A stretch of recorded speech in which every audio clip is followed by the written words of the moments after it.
Hi everyone. Well, today just wanted to make this video because it's my own decision, and I think that nobody is really judging me. Nobody is really asking me to do this. It comes from a generous part of me, and I would like to share this story because my main intention and goal is to help parents to better take care of their kids. Yesterday afternoon, I watched a documentary, and it was Oprah Winfrey, this successful African American businesswoman and talk show host. She interviewed 4 child molesters. And in the beginning of the interview, she made it clear that her intention was to raise awareness, especially to educate parents, and to give them this warning, right?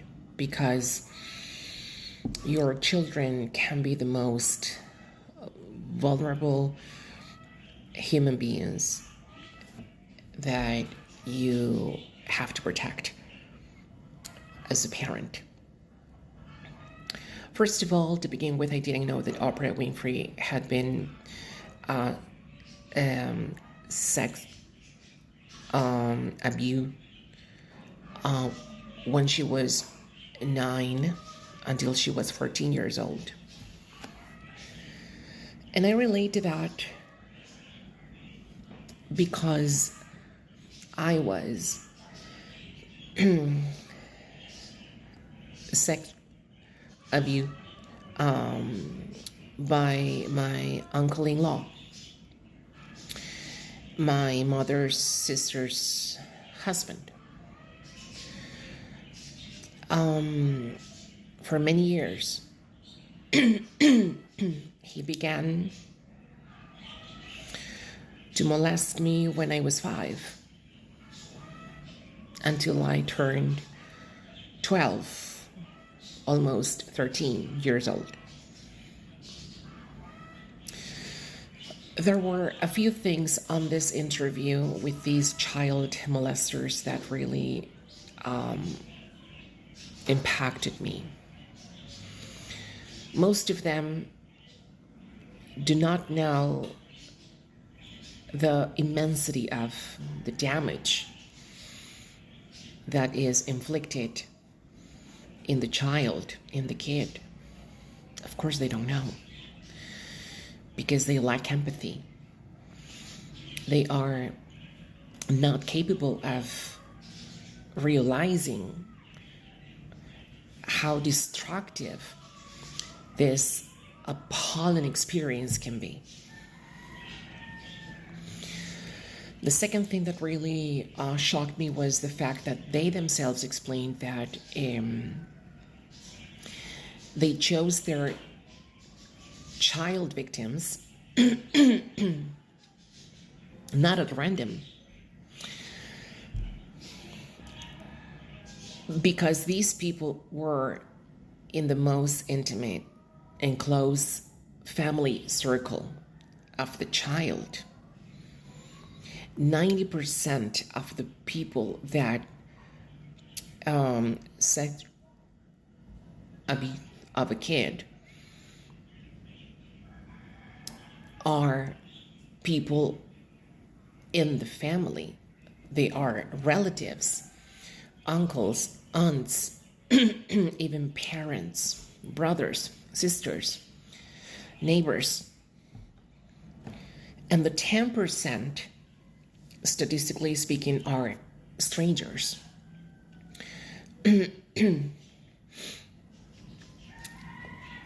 So, what I was really shocked by was that these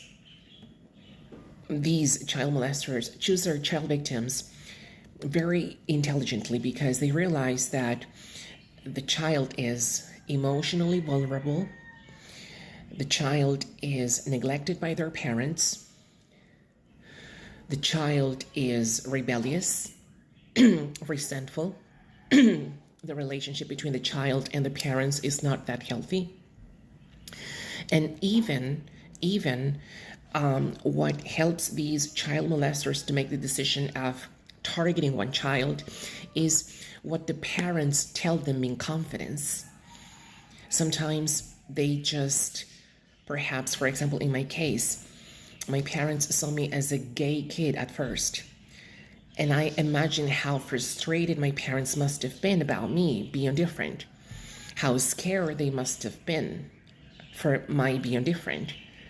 And I can imagine how many times perhaps my parents sat down in private conversations with that person, with my uncle-in-law, perhaps his wife there present, and the subject was me. The topic was me.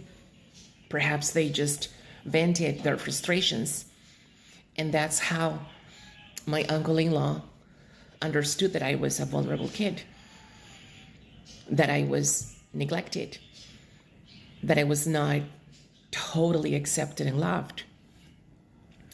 And I remember that because child molesters do not attack physically in the first place. They somehow start grooming the kid. And that's after watching this interview, I remembered that how my uncle groomed me. He would tell me that I was a cute little boy. He would tell me that I was smart, that I was sweet. He would just begin with gentle touches. That's how he tried to win my trust.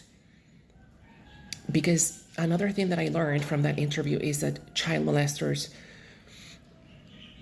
they know that the child is not going to talk about it. And how do they make sure that the child is not going to talk about it? By confusing the child. So they start grooming, they start winning their confidence, their trust. They get closer. They treat you, or they treat the child gently, because they notice that somehow there's this kind of, in my case, there was this rejection from my parents. So he was very smart. He targeted me. And one of the things that impacted me the most was that these child molesters do not really understand the magnitude of their mental distortion, because one of them, who was 65 years old, was asked if he was with other 5-year-old kids right now, could he be trusted? And he said, no, I don't think so, because it's a constant battle in their own minds. They know they're sick. They know they're mentally sick. And they know that they, at some point, would not be able to control their instinct and impulse. So it was eye-opening to me, this interview. Really, really interesting, because it really opened my eyes in the sense that I was able to, even though it was really hard, to make my best effort to try to understand the minds of these distorted people. I was able to somehow try to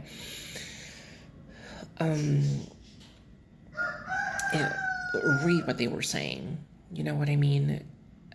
Try to to see the world how they see it, or how they would see it.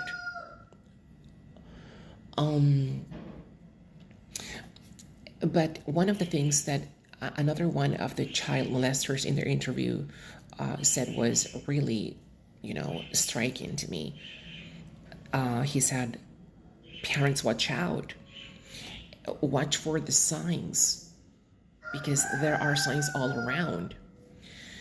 The first tip, as a conclusion of the interview, was that if your child tells you that somebody grabbed their intimate parts, listen to them. Listen to them, because children do not make that stuff up. Children do not make that stuff up.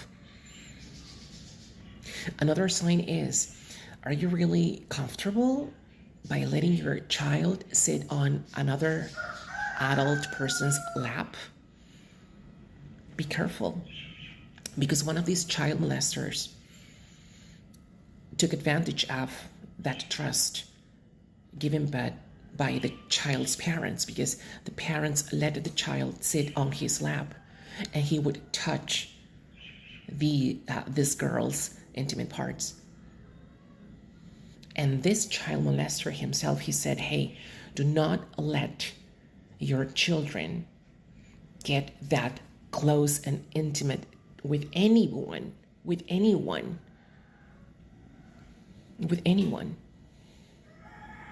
Another sign is, if you sense that your child is uncomfortable around one of the adults in the room, pay attention to that.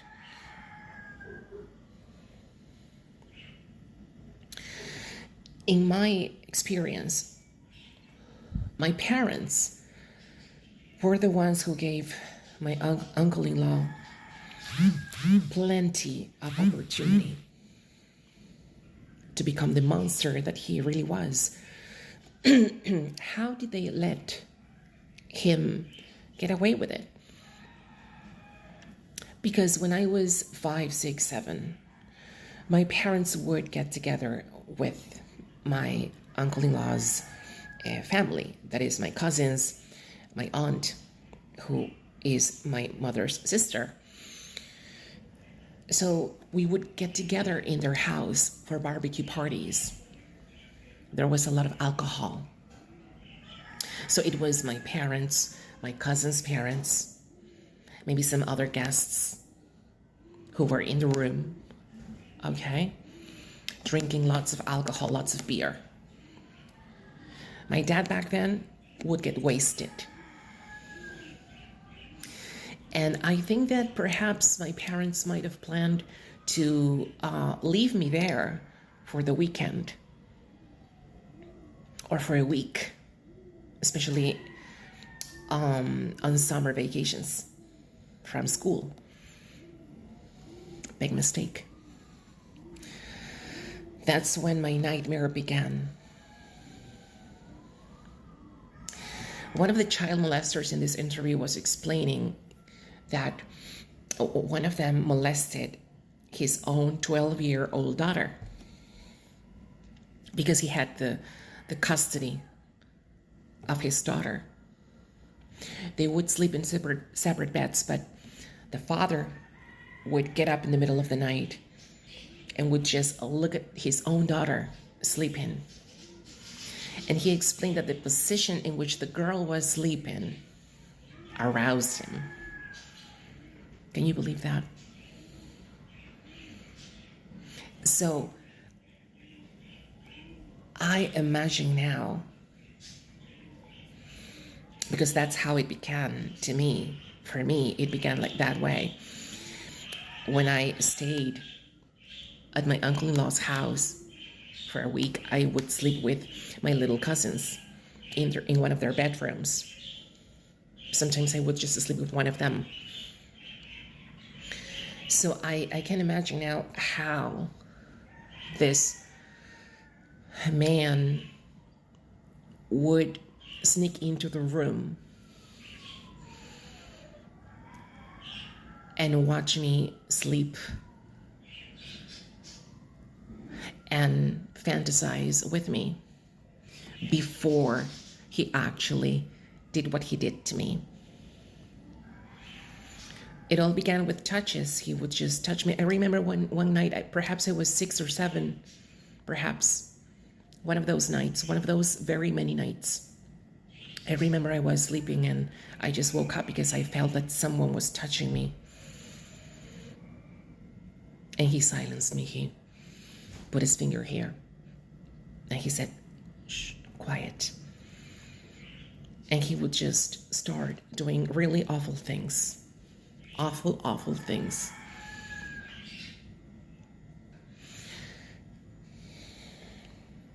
But he would do it in a very gentle way. And I'm speaking about the 80s, 1980s, when education was totally different. I was a very repressed child. I didn't feel loved. I didn't feel accepted by my parents. There was a lot of physical punishment because I was different. My father inflicted a lot of pain, physical pain on me. He would punish me, he would whip me, he would insult me, he would humiliate me in front of others, in front of everyone. My mother would do nothing about it. She would just stand still and watch how he destroyed me when I was little. Perhaps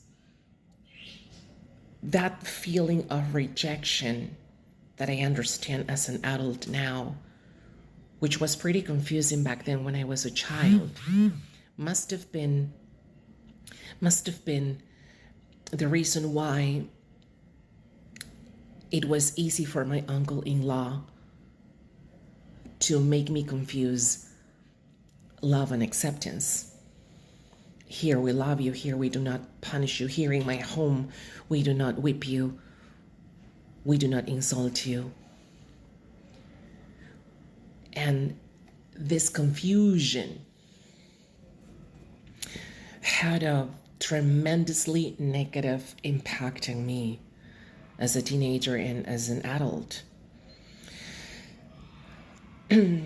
Unfortunately, when I finally had the courage to tell my dad, that was when I was 18 years old, he just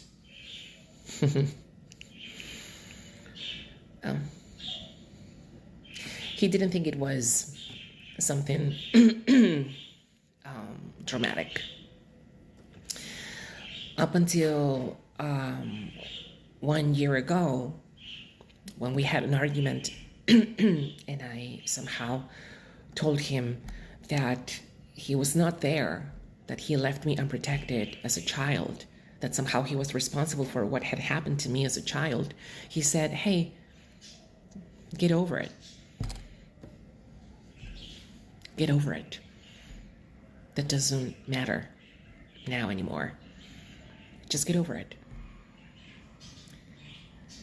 Some things, especially child molestation, we just can never get over it. So parents, please watch out. Protect your kids. Watch for the signs. Don't let them alone with people you don't trust, because you might regret it for the rest of your life.